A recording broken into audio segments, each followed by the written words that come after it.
Bonjour à tous et bienvenue dans cette édition du journal Le Sommaire.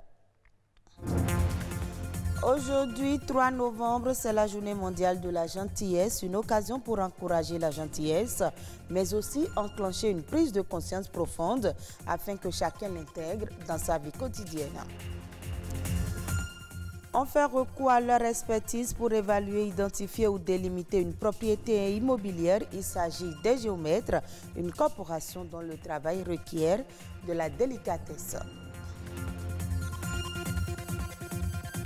Enfin, la production du palmier à huile est tributaire de sa variété et de la zone de culture, un détail qui échappe bien souvent aux producteurs. Un ingénieur agronome nous en parle.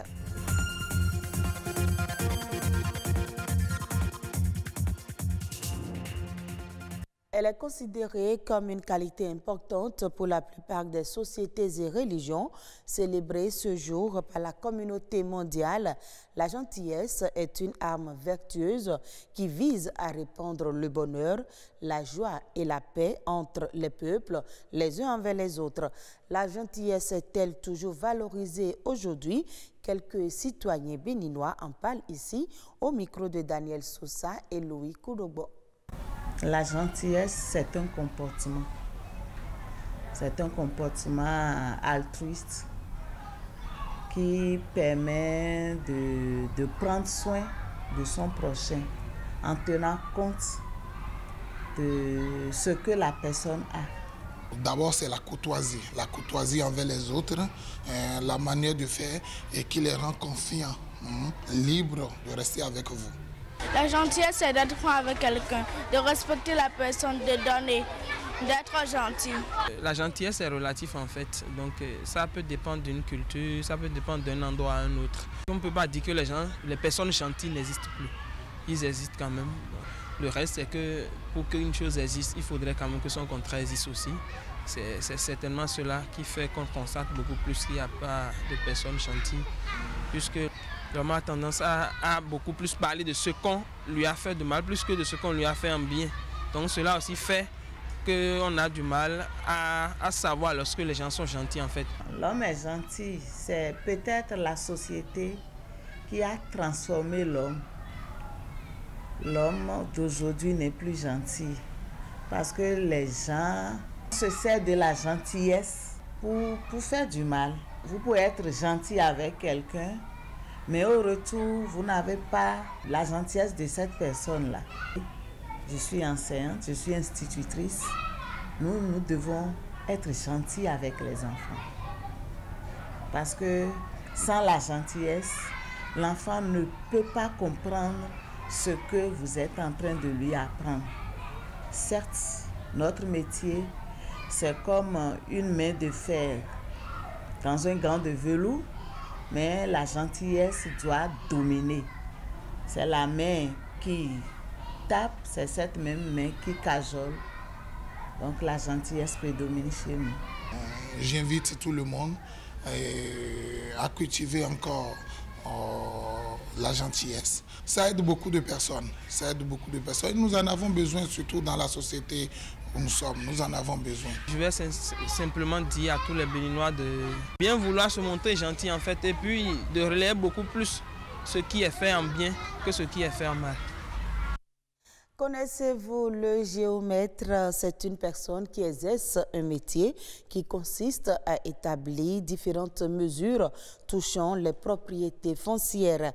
Le métier de géomètre implique plusieurs fonctions selon les conditions dans lesquelles il est exercé. Mais de façon générale, il s'agit pour ce professionnel de mesurer avec une grande précision des éléments de paysage urbain ou des propriétés afin d'effectuer leur délimitation. Zoom sur ce métier dans ce reportage. Une séance de briefing avant l'embarquement pour le terrain. De données topographiques que nous pouvons voir aussi, bien sûr. Les consignes sont claires, pas question de passer outre. Direction, le chantier.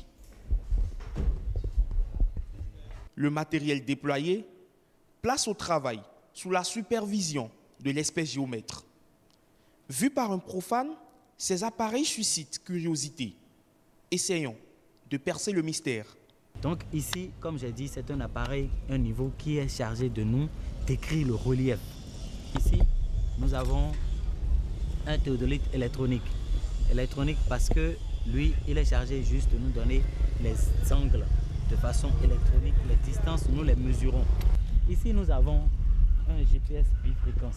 Et cet appareil nous aide beaucoup plus facilement à aller vite sur nos travaux et nous aide beaucoup plus facilement à ne pas trop nous fatiguer quand nous devons faire une grande superficie, par exemple. Pour en arriver à déployer ces matériels en toute légitimité et réclamer le titre de géomètre, le chemin est long, très long quand on vise l'expertise. En tout, on peut dire 10 à 11 ans après le bac. Quand vous avez un bac de nos séries scientifiques, c'est ça qui est recommandé, ou bien la C, ou bien la D, vous intégrez maintenant une école de topographie. Et avec votre bac, vous faites 2 années pour avoir ce que nous appelons le BTS, le brevet de technicien supérieur. Normalement, il est recommandé 3 années en plus du BTS pour sortir ingénieur géomètre. Et vous vous présentez à l'ordre des géomètres de votre pays. Et c'est l'ordre des géomètres qui vous met en stage d'expertise. Vous êtes astreint à faire 2 années d'expertise judiciaire dans un cabinet de géomètres experts déjà installé. Donc vous faites ces 2 années-là. Quand vous finissez ces 2 années, on vous inscrit au tableau de l'ordre. L'ordre donc écrit au ministère là-bas et le ministre vous donne l'agrément pour que vous exercez votre profession en votre propre nom. Mesurer des surfaces, prendre des données techniques importantes à toutes fins utiles, là se limite le champ d'action du géomètre. Mais les demandeurs n'ont pas tous le même regard sur cette corporation, des préjugés à tort ou à raison. Il n'y a pas une profession sans brebis galeuse. Il nous est recommandé, au moment même où on prête serment, il nous est rappelé un certain nombre d'obligations, un certain nombre de restrictions. Ce qui est dit par rapport à ce qu'on vole parcelle et tout ça, ce n'est pas si vrai que ça. Parce qu'une parcelle n'est pas extensible. Mais ce n'est pas si faux. Parce que je reconnais qu'il y a de nos amis, qu'il y a de nos collaborateurs qui se prêtent à ce genre de choses. Fin de partie pour cette équipe, on remballe le matériel. Cap sur un autre site, c'est le quotidien du géomètre.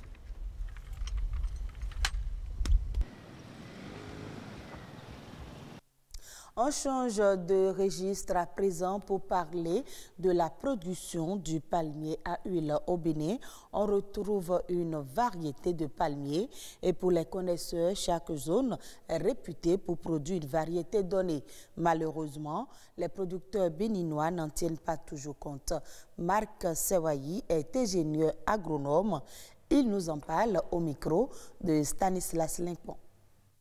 Actuellement, le palmier à huile est produit presque sur tout le territoire.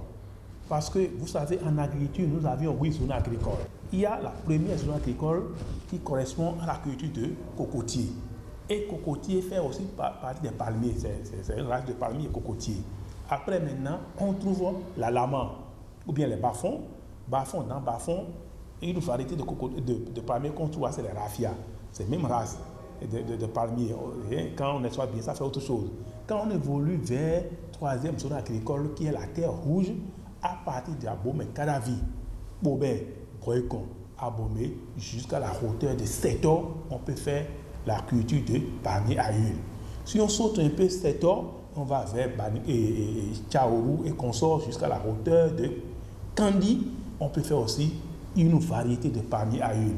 Après, quand maintenant arrivé à Karimama, on fait une variété de palmier qu'on appelle datier. Et on passe par Karimama jusqu'à la hauteur de Natitengu, Tangueta, dans la dépression de la montagne de la Takora, on peut faire palmier à huile. On cultive le palmier à huile pour 3 buts. Premier but, comment on peut exploiter pour avoir une quantité importante d'huile, huile rouge. Donc ça là, depuis le centre agricole, on fait la sélection à partir du centre agricole. Et la semence que vous recevez, vous devez savoir que c'est l'huile que vous voulez produire. Après l'huile maintenant, et c'est le vin de palme que vous voulez produire. Parce qu'en Côte d'Ivoire, par exemple, c'est un grand pays producteur de palmier à huile. Et le palmier à huile, au lieu d'abattre, ça reste debout, on extrait le vin. C'est un système qu'on est en train d'éduquer maintenant nos paysans pour ça. Est-ce que vous voyez? Maintenant, troisième chose, les branchages. Il y a des palmiers qui donnent beaucoup de branchages et le rendement, ça dépend de la variété que vous avez mis en tête que ça donne le rendement. Actuellement, quand on met un jeune palmier en place, 3 ans après, ça peut commencer par donner. Après 3 ans, 4 ans, et puis ça commence par donner jusqu'à des années. Les autres informations au plan national, c'est dans la Nation en bref, réalisée par Ulvaeus Balogun.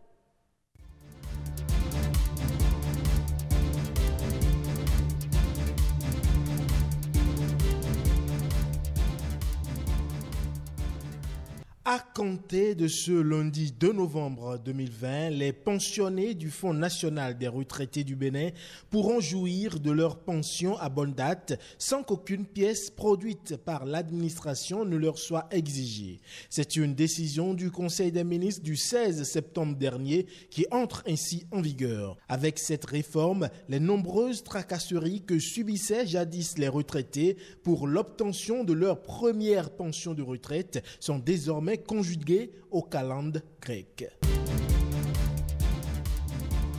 Et dans la même dynamique de réduire les tracasseries des pensionnés et mettre en lumière le numérique au service de la performance de l'administration, le paiement électronique des pensions de retraite de moins de 50 000 est désormais une réalité. Pour l'échéance du 1er novembre 2020, plus de 3 700 pensionnés seront payés par Mobile Money. Ce nouveau mode de paiement limite les déplacements des personnes âgées, surtout dans le contexte actuel de la COVID-19, et leur permet d'accéder plus rapidement à leur pension de retraite sans se déplacer et donc d'effectuer le retrait partout sur le territoire national.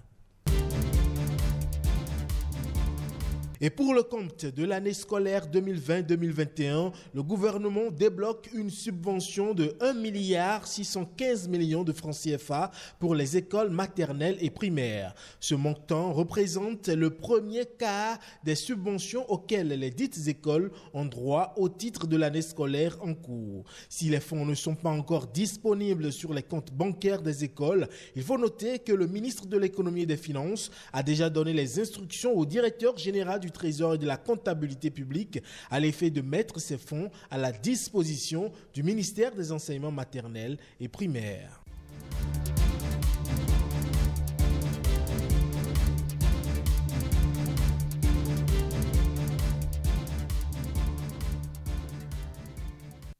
Et puis le Gabon est le deuxième pays le plus attractif de la communauté économique et monétaire des États de l'Afrique centrale pour les investisseurs, selon le classement Deloitte. Le pays qui arrive au 24e rang sur le plan africain est devancé dans la sous-région par le Cameroun. Il est suivi par le Congo, la République centrafricaine, le Tchad et enfin la Guinée équatoriale. Ce classement africain pour la deuxième année consécutive est en effet dominé par la Côte d'Ivoire qui se positionne comme le pays le plus attractif selon les investisseurs. D'après le cabinet Deloitte, ce rapport est réalisé sur la base des réponses données par les chefs d'entreprise à la question sur l'attractivité des États et il n'est destiné qu'à analyser les conditions d'investissement ou la facilité de faire des affaires dans les pays en question. Retrouvez ce journal sur le www.ortb.bj. Merci à vous de nous avoir suivis et très bonne suite des programmes de BB24.